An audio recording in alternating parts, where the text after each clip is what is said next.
ଯିଏ ଭାଗ୍ୟରେ ନଥାଏ ପ୍ରେମ ସବୁଠାରୁ ଅଧିକ ତା ସହ ହିଁ ହୋଇଥାଏ। ମିଛ ବି କେତେ ଅଜବ ହୋଇଥାଏ ନା, ନିଜେ କହିଲେ ଭଲ ଲାଗେ ଆଉ ଅନ୍ୟ ଜଣେ କହିଲେ ଖରାପ ଲାଗେ। ଯଦି କେବେ କାନ୍ଦିବାର ଇଚ୍ଛା ଥାଏ ତେବେ ଏକୁଟିଆ କାନ୍ଦ। ଦୁନିଆକୁ ନିଜ ଦୁର୍ବଳତା ଜଣାଅ ନାହିଁ, କାରଣ ଦୁନିଆ ମଜା ନେବାରେ ଏକ୍ସପର୍ଟ, ତୁମେ ଜୋକର ନୁହଁ। ସବୁକିଛି ଜାଣିକି ମଧ୍ୟ ଯଦି ଆପଣ ଭୁଲକୁ ଭୁଲ କହୁନାହାନ୍ତି ତାହେଲେ ଆପଣ ନିଜ ହକ୍ ପାଇଁ କେବେ ଲଢ଼ି ପାରିବେନି। ହୃଦୟକୁ ଆସିବାର ରାସ୍ତା ଅଛି କିନ୍ତୁ ଯିବାର ରାସ୍ତା ନାହିଁ। ସେଥିପାଇଁ ତ ଲୋକମାନେ ଯେତେବେଳେ ହୃଦୟରୁ ଯାଆନ୍ତି ହୃଦୟକୁ ଭାଙ୍ଗିକି ଯାଆନ୍ତି।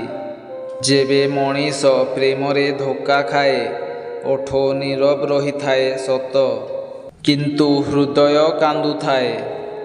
ଯେଉଁ ସମ୍ପର୍କରେ ତୁମର ମୂଲ୍ୟ ନଥିବ ସେହି ସମ୍ପର୍କକୁ ଚୁପଚାପ ଛାଡ଼ିଦେବା ହିଁ ଭଲ।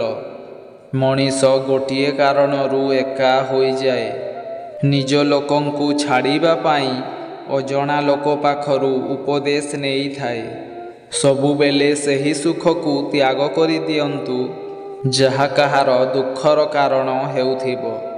ସେହି ମଣିଷ ଉପରେ କେବେ ଭରସା କର ନାହିଁ ଯିଏ ତୁମ ପାଖକୁ ଆସି ଆଉ କାହାର ରାଜ କରୁଥିବ।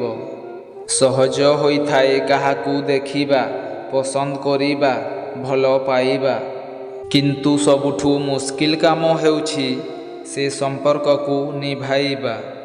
ବିଶ୍ୱାସ ଥାଏ ତ ଚୁପ୍ ଥିଲେ ବି ବୁଝି ହୋଇଯାଏ, ଆଉ ଯଦି ବିଶ୍ୱାସ ନଥାଏ ପ୍ରତ୍ୟେକ ଶବ୍ଦକୁ ଭୁଲ ବୁଝାଯାଏ।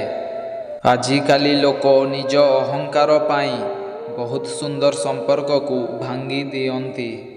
ସମୟ ଯେତେବେଳେ ଭଲ ଥାଏ ଶତ୍ରୁ ବି ବନ୍ଧୁ ହୋଇଯାଏ, ଆଉ ସମୟ ଯେତେବେଳେ ଖରାପ ଥାଏ ବନ୍ଧୁ ବି ଶତ୍ରୁ ପାଲଟିଯାଏ।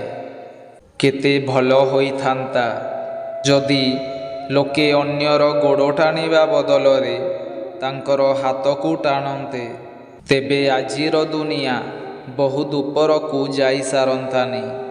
ଆରେ ଘୃଣା କରି କାହାର ଗୁରୁତ୍ୱକୁ ବଢ଼ାଇବା ଅପେକ୍ଷା କ୍ଷମା କରିକି ତାକୁ ଲଜ୍ଜିତ କରିଦିଅ। କେବେ ତାକୁ ବି ଭଲ ପାଇକି ଦେଖ ଯିଏ ବିନା ସ୍ୱାର୍ଥରେ ତୁମକୁ ଭଲ ପାଆନ୍ତି। ସମୟ ବହୁତ କିଛି ଶିଖେଇ ଦିଏ, ଲୋକଙ୍କ ସହ ବଞ୍ଚିବା ବି ଆଉ ଲୋକଙ୍କ ବିନା ବଞ୍ଚିବା ବି। ଇଜ୍ଜତ କେବେ କୌଣସି ମଣିଷର ହୋଇନଥାଏ, ଆବଶ୍ୟକତାର ହୋଇଥାଏ। ଆବଶ୍ୟକତା ଶେଷ ତେବେ ଇଜ୍ଜତ ବି ଶେଷ। ଦିଆସିଲିର କାଠି ତ ସବୁ ଏକାପରି ହୋଇଥାଏ, କିଛି ଦୀପ ଜାଳନ୍ତି ତ ଆଉ କିଛି ଘର। ସମ୍ପର୍କ ଏମିତି ଏକ ଶବ୍ଦ ଯାହାକୁ ତୁଲାଇବା ତ ଦୂରର କଥା, ବୁଝିବା ପାଇଁ ବି ଲୋକଙ୍କ ପାଖରେ ସମୟ ନାହିଁ। ମଣିଷ ତା ଜୀବନରେ ସେହି ଲୋକମାନଙ୍କୁ ଶେଷ ନିଶ୍ୱାସ ଯାଏଁ ମନେ ରଖେ ଯାହାଙ୍କ ପାଇଁ ତା ଆଖିରୁ ଲୁହ ଝରିଥାଏ। ବର୍ଷା ଛାଡ଼ିଗଲା ପରେ ଛତା ଯେପରି ବୋଝ ଭଳି ଲାଗେ, ଠିକ୍ ସେହି ଲୋକମାନଙ୍କର ସ୍ୱାର୍ଥ ହାସଲ ହୋଇଗଲା ପରେ ସମ୍ପର୍କ ବି ସେମାନଙ୍କୁ ବୋଝ ଭଳି ଲାଗେ। ପ୍ରେମ ଅଧା ରହିଗଲେ ସ୍ମୃତି ପାଗଳ କରିଦିଏ। ଦିନ ଯେମିତି ସେମିତି କଟିଯାଏ କିନ୍ତୁ ରାତି ପାଗଳ କରିଦିଏ। ଯଦି ଏମିତି ଲୋକର କଲ୍ ଆସେ ଯିଏ କେବଳ ତା'ର ଦରକାର ବେଳେ କଥା ହୋଇଥାନ୍ତି ତା'ର ସ୍ୱାର୍ଥ ଅନୁସାରେ, ତେବେ କିଛି ନ ଭାବି ତା କଲ୍ କାଟିଦେବା ଭଲ। ଯେଉଁମାନଙ୍କର ହସ ବହୁତ ସୁନ୍ଦର ସେହିମାନଙ୍କର ଆଘାତ ବହୁତ ଗଭୀର। ଜରୁରୀ ନୁହେଁ କି ସବୁ ଉପହାର ଜିନିଷ ହିଁ ହୋଇଥାଉ, ପ୍ରେମ ଆଉ ସମ୍ମାନ ବି ବହୁତ ଭଲ ଉପହାର ହୋଇଥାଏ। ମନକୁ ବୁଝିଲା ପରି ସାଥୀଟିଏ ଦରକାର, ପଇସା ବାଲା ନୁହେଁ। ଧନ ଆଜି ଅଛି ହୁଏତ କାଲି ନଥିବ, କିନ୍ତୁ ଭଲ ପାଇବା ସାରା ଜୀବନ ସାଥିରେ ଥିବ। ମୋତେ ଜଣା ନାହିଁ ମୁଁ କେମିତିକା, କିନ୍ତୁ ଏତେ ବି ଖରାପ ନୁହଁ ଯେତିକି ବନାଯାଇଛି।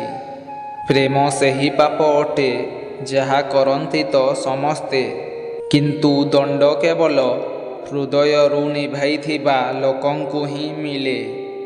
ଯାହା ପାଖରେ ଅଧିକ ଅପସନ୍ ଥାଏ, ସେ କୌଣସି ଜଣଙ୍କର ବି ଫିଲିଂସକୁ ବୁଝିପାରିନଥାଏ।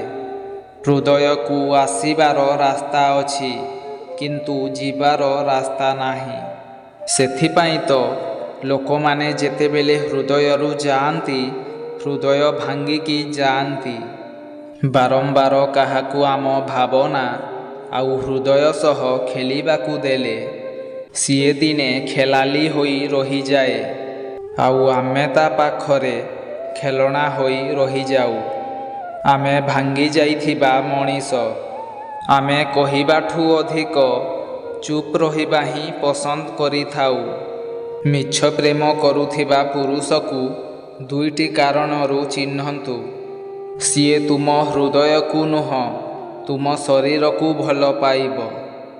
ତୁମକୁ ଭଲ ପାଉଛି ବୋଲି କହିବ, ହେଲେ ବାହାଘର କଥା ଶୁଣିଲେ ବାହାନା କରିବ।